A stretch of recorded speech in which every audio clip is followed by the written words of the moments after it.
सह्याद्री वाहिनीवर. लोहपुरुष सरदार वल्लभभाई पटेल यांची आज 75वी पुण्यतिथी आहे. ते भारताचे पहिले उपपंतप्रधान आणि गृहमंत्री होते. स्वातंत्र्यप्राप्तीच्या वेळी 565 संस्थानांचं भारतात विलिनीकरण करून घेऊन एकसंध भारत निर्माण करण्यासाठी त्यांनी अमूल्य योगदान दिलं.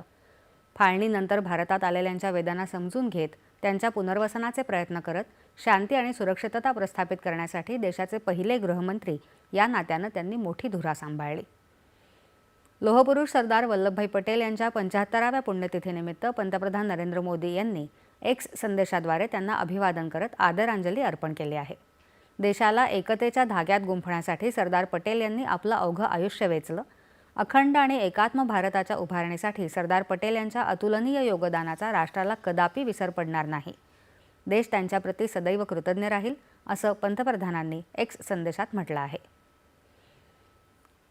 स्वातंत्र्योत्तर काळात अनेक प्रकारच्या प्रतिकूल परिस्थितीत भारताला एकत्र आणून सरदार वल्लभभाई पटेल यांनी देशाला मजबूत रूप दिलं, असं म्हणत गृहमंत्री अमित शहा यांनीही एक्स संदेशाद्वारे त्यांना आदरांजली अर्पण केली आहे.